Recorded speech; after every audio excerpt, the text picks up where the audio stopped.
Hey everybody, it's Jeremy. Welcome back to Lucid's Tournament Game 7, where we are playing Helheim. This is turn 32, and we've had some stuff happen. Yeah, I guess. Okay, so, forgot. Let's jump into this. We have finished Evocation 3 and gone through Evocation 1 and 2. Awesome. We've done some reanimation. We've got a new Mound King. We searched a couple of places and actually found some sites. We'll take a look. All three of them are in Titan's Breath. We'll take a look here in a second. We got some blood slaves. The blood hunting begins. Let's do it. And then we got a series of battles. Let's watch. So we've got a Ping and Gifa. This is just him checking to see what I've got here. You know, making sure I'm not just, leaving a single unit or something like that. He has pinged at Glimmering Fields with a Soothsayer, doing basically the same thing, but Tirnanog is holding firm. We've got an attack in the Royal Forest. Except it's not an attack, it's also just a ping. Like, all these things, like, damn, y'all. And he's gone. And then we have an attack in Ungbaloth. Will this be a ping as well? No, this is actually people. Okay.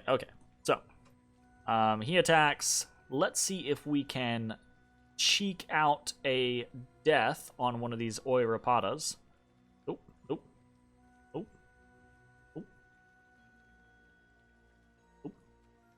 It looks like one of them got hit. Nope.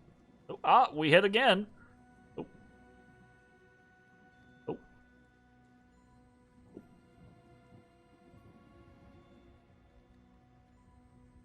Where are you running? You can't run anywhere. Fucking dumbass. Okay, so we did not cheap out an Oirapata. Very cool. Okay, great. We've got an ancient treasure unearthed in Lyratos. Last turn we got like 855. This turn we got 462. Not bad. I'll take it. And then, of course, to counter the scales, in Pulmonia, a local a local sect has flourished. Their leader preaches that labor is for the wicked, so our dominion has gone down, our sloth has increased, and our province resources have decreased. Unfortunate. We got an unexpected event in Long Nights where we got some nature gems. That's pretty nice. I'll take it. Again, slowly destroying the fort of Gifa. We have patrolled in Tiny Willow. And suddenly, I am going to say this, but I do not assume that this is the correct way to pronounce this name. Just going to say Gerskogel. The daughter of the storm has appeared. A long time ago, a Valkyrie had to fly into a furious storm to deliver an important message. She was struck by a thunderbolt, but somehow survived. Soon she realized that another miracle had happened, for she was pregnant, though she had been touched by no man. That sounds familiar.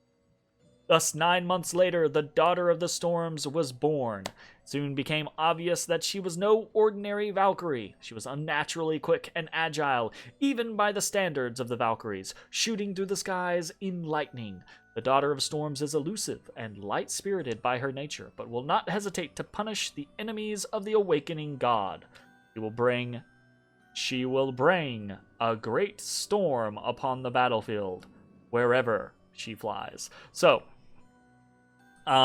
one of the reasons why, I just love luck. It's just a fun mechanic. It's nice to get shit, and it's not nice to not get shit or have shit taken away from you. But one of the reasons why I love luck is their attachment to certain events and things like heroes.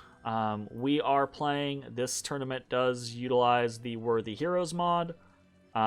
It's one of the reasons why I was like, ooh yeah, luck 3 on Helheim, because Helheim has 4 unique heroes. We got Loki extremely early on in the game, which has been a great boon, if for no other reason than the fact that he has a lot of research, and that lets us do a lot of research. But getting Gerskogel is a very big deal, she's decently statted. She's got a little lightning spear. She's sacred, but she has no paths of her own, so she can't bless herself. But specifically, her reason for being awesome is that she auto-casts Storm at the beginning of every battle. And she does have Storm Power 3, right? So she will get stronger. She will become a more capable warrior while in a storm, which is all the time.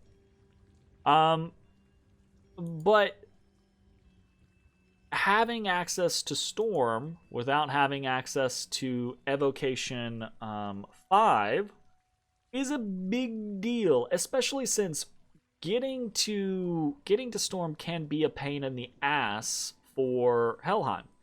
Obviously, we already have Loki who could come in here and use additional gems to cast Storm, right? So it's not like we don't have access to it, period. But that does cost additional gems. Our income is not that high on air, and that means risking Loki. And also means not researching with Loki, who's been a great boon for our research. It also, though, means that we have to get to Evocation 5, which we don't have to do with Gerskogel. Also, just like, aside from Loki or Gerskogel, it can be difficult for, like, your Jarls. Your Jarls, I don't think, can make it up to... You spend 3 gems? I don't think you can do that. Can you spend 3 gems and jump up to... I don't think you can. I don't think it works that way. Could you do that? Let's test. Give this person 3 gems and be like... Oh, well, we can't cast Storm. I'm a dumbass. I don't have access to Storm. You can't cast something that you don't have. I don't think you can do that. I know you can use gems to boost up to the next level, but I don't think you can use gems to boost up to a second level. Can you? I don't think that's possible. If it is, that seems odd and unlikely. So, if you can't do it with Van Jarls, you normally need to do it with Hangodrots, right? You would normally get a random, a 3 air, and then use that 3 air with 2 gems to boost up to air 4 and cast Storm. Gerskogel, we get to ignore all of that. We just put her in the battle and go from there. Now, I will say, she is strong, and if we get some good gear on her, she can be very strong. But that does mean putting her kind of in harm's way. So for now, we can't do this at this moment. But what we might end up doing is just forging her a bow or a crossbow or something like that, and having her be on fire. So she just fires. And yeah, she's gonna be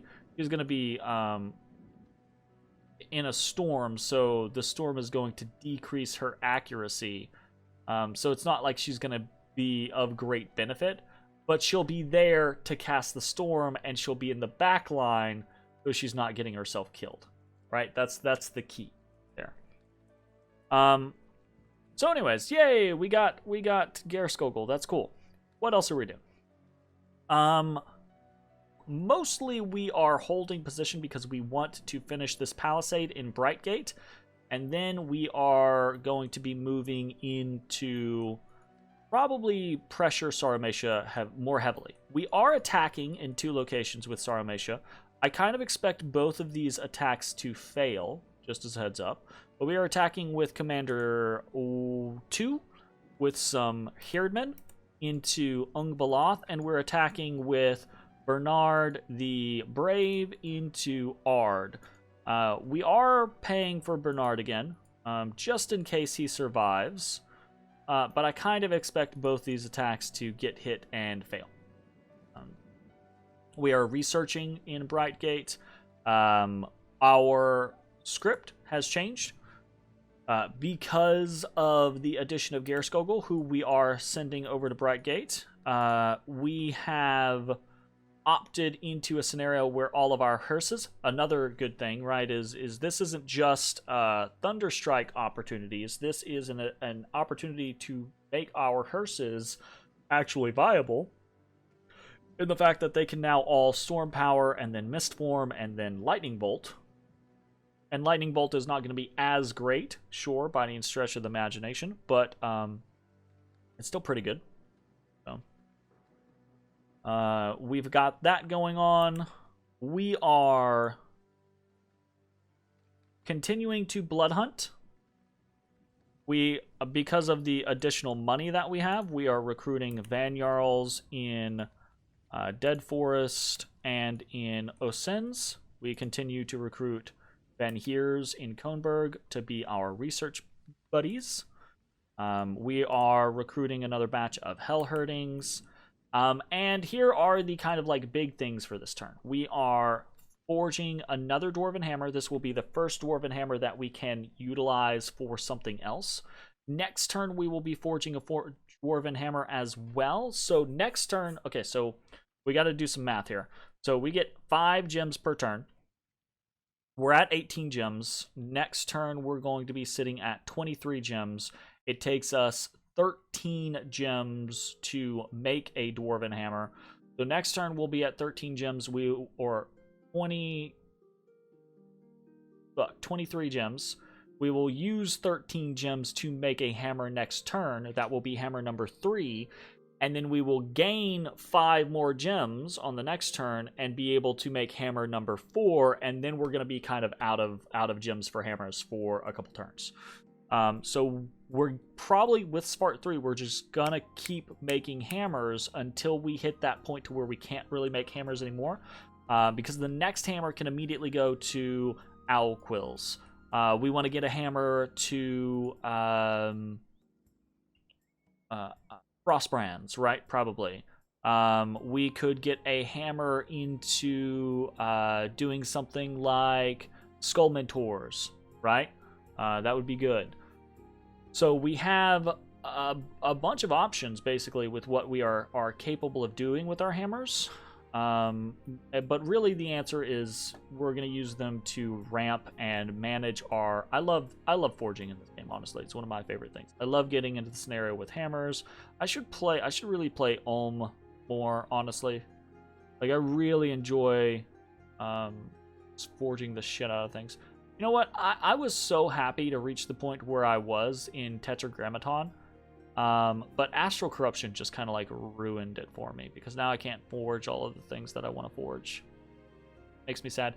Anyways, we're doing more reanimation, and here is kind of the big thing for the turn. We're sneaking Hearse 9 with our next batch of Hellherdings into Silent Wastes, or Silent Wetlands. Because we're not... So, don't get me wrong, Saramatia is our main focus still, and will probably continue to be our main focus for quite some time. But Calum is going ham, and we can't just let Calum... Like, they have their shit, they have Agartha's shit, and now they are just kind of rapidly expanding into Marverni's shit as well. So Tirnanog and I are moving forces, and we might do this for the next, like, 2 turns or so. Just spit out the point where, you know what, it's probably a good idea if we send someone back, because we're not going to have... We don't want to just toss Hangadrots out, so we'll send someone back to pick up the slack in Helheim, as far as, like, ferrying troops go. For the next, like, turn or two, we're probably going to be sending raiding parties down towards Calum, and then we're going to start raiding the shit out of Calum. Because it's just, like, we can't just let them bowl over nation after nation after nation. They'll just get to this point to where they're snowballing, and they might have already hit that point already, right? If we as a game don't turn and make sure that they can't do this. But this is somewhat of a dicey affair, right? And I'll tell you why it's a dicey affair. Because fucking Tirnanog borders Kalem, and we don't, right? And you're like, oh, great. You don't border Kalem, meaning you won't get your ass kicked by Kalem. Yeah, yes and no to an extent. They can still jump to me. They can still hit me with flyers, absolutely. But not only that, it's significantly less likely that we are going to be able to benefit from any of this stuff. So we are going to send some raiders, but we are not going to dedicate ourselves to just going ham on this. Not anytime soon. Anyways. So, that is honestly pretty much the end of the turn. We've got Sanguine Dowsing Rods continuing. Honestly, probably better to just forge the Sanguine Dowsing Rods necessary. So we've got one being forged at the capital, and now we'll have 2 being forged in Tiny Willow. And that will be 5 Sanguine Dowsing Rods for our 5 Blood Hunters in Tiny Willow. We might end up putting more people in Tiny Willow, mind you, but that's just what we're doing for now. I try to spread out my Blood Hunters. I try not to have too many Blood Hunters in one location, because you'll burn a province down doing that, right? So I might end up having like 5 in Tiny Willow, 5 in Ormond, 5 in Sanafe, you know, that type of scenario. But we'll see. So. All right, that's gonna be it for the turn.